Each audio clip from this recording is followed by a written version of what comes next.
Hey guys, this is the second part of the process of what goes into making an 8-bit Dokkan piece.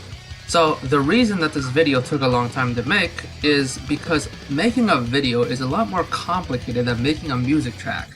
When I choose a Dokkan OST piece to remake, I sort of already know what I'll be making, and there's not a lot of room for variation because I'm just recreating the track. However, when I make the video, I typically have no clue what the end result is going to be at that point.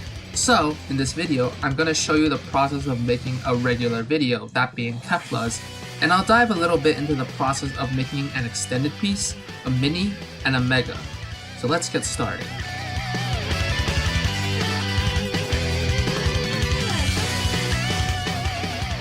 The first thing I do, if it's applicable, is make the stage select assets. And by that, I mean the Mega Man-esque menu that you see in the intro. This menu is actually a completely original menu, and it's not taken from any Mega Man game in particular. It was made from scratch in the style of Mega Man stage selects. However, since Kefla's video is the first one to introduce the DLC screen, you can see me making it here. You can also see me making the boss portrait, which is Kefla's face. I typically do all my graphics and sprite work in Photoshop. It's not a spriting program, but it's adequate for my purposes. I bring in the original card art to draw over, and despite it being a draw over, it's still relatively tough because of the limited space that I have. Another reason it's tough is because I have to conform to NES sprite palette limits. The NES only has a limited color selection, and sprites like the boss portrait can only have 6 colors, not including the transparent color. Normally, sprites can only have 3, excluding transparent, but certain sprites can have 6 by layering tactics. I try to conform to this as much as I can, although I do occasionally cheat the palette a little bit, which you'll see later on.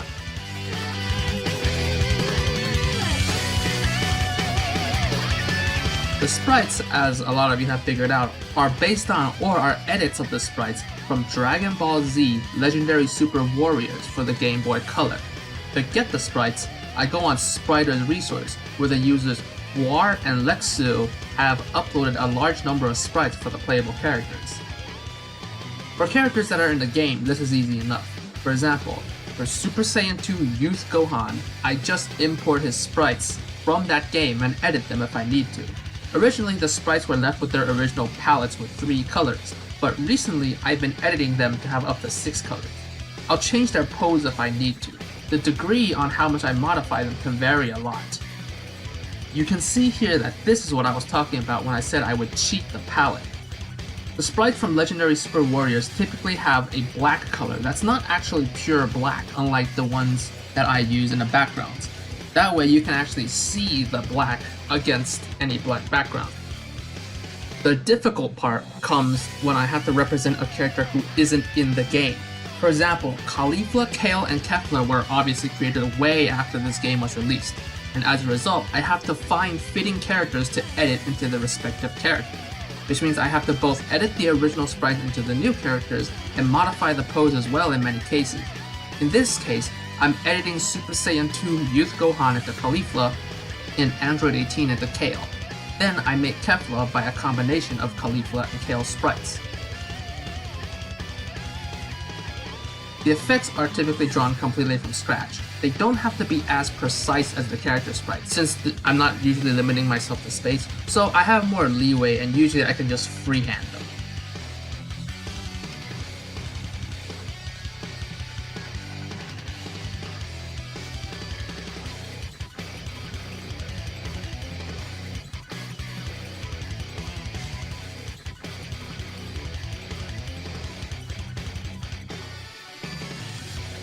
Typically, in-between frames have a so-called smear frame to make certain animations look less choppy.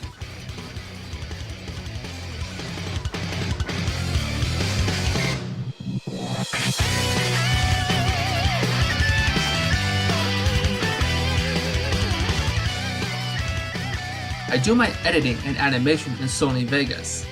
It's not an animation program, but it's what I'm used to and it gets the job done. If I need to animate motion, usually I do so just by using Vegas's built-in track motion and pan crop tools. Essentially, I'm just sliding things around on the screen. All the motion that you see in the videos, if it doesn't involve changing sprites, are made by dragging stuff around the screen. It's inane, but it works, so whatever.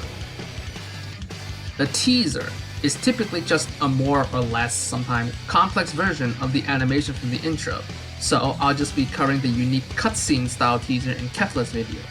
These were made by drawing over scenes from the anime, just like the boss portraits, but bigger. They usually end up taking a while, but they're not really that complicated, just very time consuming.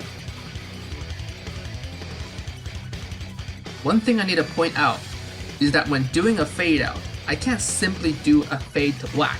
An 8-bit system that's limited on colors has to do a unique type of fade where each color gets darker one stage at a time. It's a little bit hard to explain, but I'm sure you get the idea by taking a look at these. Rendering an 8-bit video is a bit trickier than you might think. The resolution of the project that I'm editing is 256 by 224 pixels. The NES apparently goes up to 256 by 240 pixels, but the Mega Man games I'm trying to simulate apparently are 256 by 224 pixels instead. So when I render it, I upscale it to 1024 by 896 pixels, which is 4 times as big in each direction and 16 times bigger overall. Now, originally, I would simply import the Vegas project onto a new Vegas project because I still need to put my watermark on it and it looked unreadable on a 256 by 224 pixel screen. However, doing this would resample the video in a way that makes it blurry, which is why the earliest 8-bit Dokkan videos are not crisp. Starting with Gogeta's video, I realized that the best way to do this was to first render the 256 by 224 video upscale to 1024 by 896 using the draft setting to use a nearest neighbor resampling type to preserve hard edges, then import that video instead of the project file and put my watermark on it and render it a second time. Doing this would give me a crisp and clear video with minimal color bleeding. One last important thing to note is to render the audio at 44,100 kilobytes per second instead of the default 48,000 kilobytes per second to preserve audio quality. And that's about it for the production of a standard video.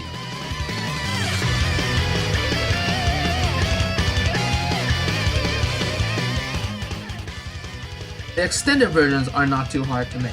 I have a template by now to make these things.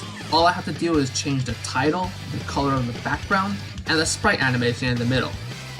One thing to note though is that I render them at 1920 by 1080 by default instead of 256 by 224.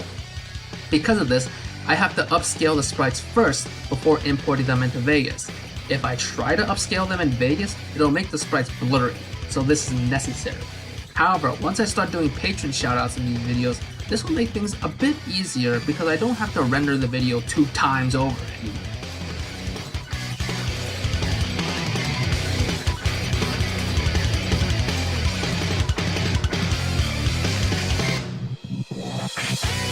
Minis are pretty simple as well. Unlike the extended versions, I don't have to upscale the sprites to 4 times ahead of time. However, now that I'm doing patron shoutouts, I do have to do the 2-step rendering that I do for regular videos so that I can put their names in and have them be crisp and clear.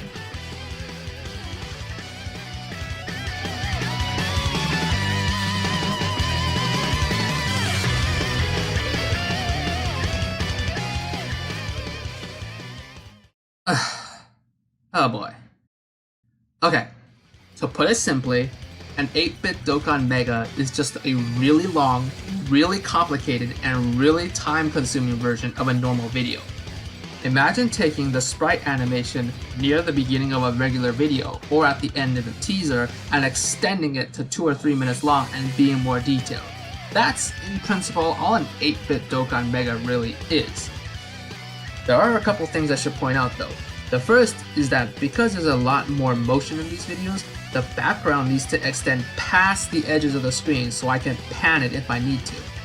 The background of Super Saiyan 2 Youth Gohan video is 8 times the size of the screen, so that I have enough space to pan. Another thing I should point out is that occasionally the screen has a shaking effect. I don't know if these will be exclusive to Megas, but they might be because they're actually really annoying to make. Because I'm using Vegas, there's no way to shake the screen in the normal sense, at least that I know of. Because every asset is on a separate layer, I actually have to shake every layer separately and match the shaking up. It gets really tedious, but I guess that's just part of the craft. Speaking of assets, of course, Omega has far more assets than anything else. For example, here's the asset folder for Cell's video. Shared assets like the background aren't factored in here, so the number of unique assets is relatively few. Here's the folder for Vegeto's video. This was the most complicated video ever at the time, so the folder was also much bigger. And here's the folder for Gohan's video. As you can see, it just blows everything else away. I wouldn't be surprised if this folder has more unique assets than every other video before it combined. But I think that about sums up everything that goes into making an 8-bit Dokkan video. And I really do consider myself a visual artist over a musician. That's probably why there are so many variations of 8-bit Dokkan that mostly are different by visuals, minis, megas, and the normal videos. But I hope you enjoyed this video, I hope you look forward to the next videos I have, and I hope you all take care.